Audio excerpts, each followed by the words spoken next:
మీ అందరికీ ప్రత్యేకమైన వందనాలు. నేను నమ్ముతున్నాను మీరు అందరూ బాగున్నారని నమ్ముతున్నాను. ప్రతి దినము మీరు దేవునికి దగ్గరగా నివసిస్తున్నారని నేను నమ్ముతూ ఉన్నాను.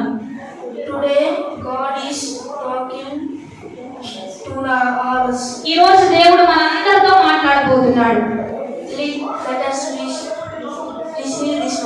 ఈ రోజు ఈ మాటలు మనం స్వీకరిద్దాం హృదయపూర్వకంగా. మొదటి సమూయేలుకు రాసిన మొదటి పత్రిక 24వ అధ్యాయము 1వ వచనం నుంచి 6వ వచనాలు చూసినట్లయితే అక్కడ ఒక సారాంశం ఉంది.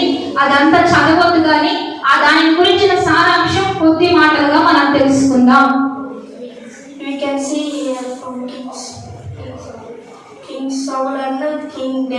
ఇక్కడ మనం ఇద్దరు రాజుల గురించి చూస్తూ ఉన్నాం. అక్కడ ఉన్నటువంటి ఇద్దరు రాజులు ఎవరు అంటే రాజైన సౌలు, రాజైన దావీదు. ఈ ఇద్దరిని మనం అక్కడ చూస్తూ ఉన్నాం. దేవుడు విన్నారా? David man said, "Look, David delivers you, your enemies in your hand." దావీదు చూడు, ఇక్కడ దావీదు ఒక గృహలో ఉంటున్నాడు. దేవుడు బిడ్డారా, సౌలు ఒక గృహలో ఉంటున్నాడు.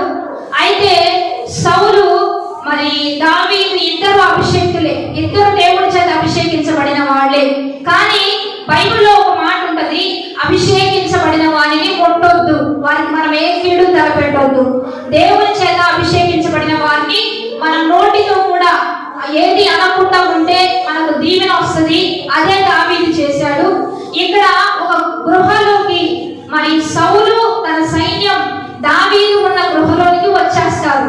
ఎప్పుడైతే దావీదు గృహంలోకి, దావీదు మనుషుల దగ్గరికి సౌలు వచ్చాడో ఇక వెంటనే దావీదు ప్రజలు అంటారు, దావీదు దేవుడు నీకు కృప చూపాడు, సౌలు నీ చేతికి చిక్కాడు, నీ శత్రువు నీ చేతికి చిక్కాడు, నువ్వు చంపే, అతను గట్టిగా పట్టుకొని హతం చేసే, మనకి ఇక విరోధమే ఉండదని చెప్పి దావీదు ప్రజలందరూ కూడా దావీదుతో చెప్తాడు. కానీ దావీదు ఏమన్నాడంటే దావీదు మాత్రం వద్దు, చంపొద్దు అని చెప్తాడు. అతన్ని క్షమించి వదిలేస్తాడు. అంటే చంపవలసిన సమయంలో కూడా, చేతికి దొరికిన సమయంలో కూడా అతన్ని చంపకుండా వదిలేస్తాడు.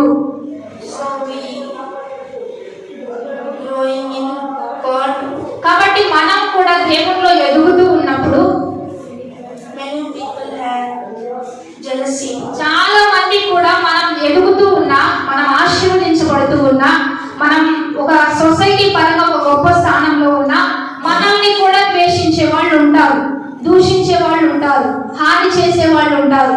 కానీ మనం ఏం చేయాలంటే దావీదు చేసిన పని మనం చేయాలి. అంటే సౌలు లాగా పగ తీర్చుకోవద్దు, కానీ దావీదు లాగా క్షమించి వదిలేస్తే దావీదు పట్ల చూపిన కృప మన పట్ల కూడా దేవుడు చూపుతాడు.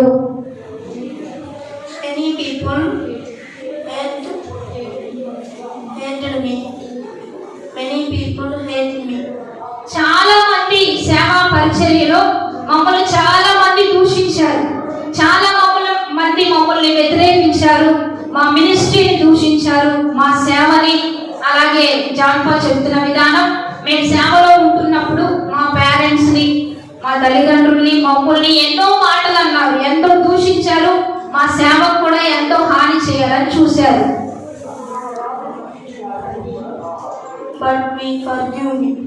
కానీ మేము వారిని క్షమించి వదిలేసాం.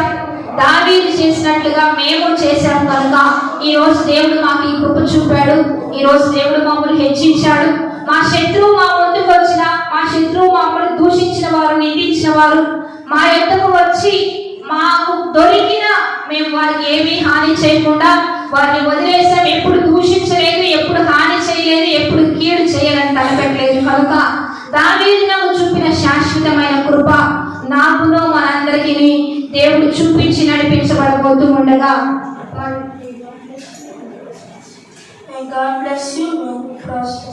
దేవుడు మనందరిని దీవించి వర్ధిల్ల చేయును గాక. కాబట్టి మనందరం గట్టిగా చప్పట్లు కొడుతూ బలహీనతలో నన్ను బలపరచిన పాపినైన నాకై మరణించిన మృతమైన నన్ను మహిమగా మార్చిన మారని నీ ప్రేమకై బానిసైన మృత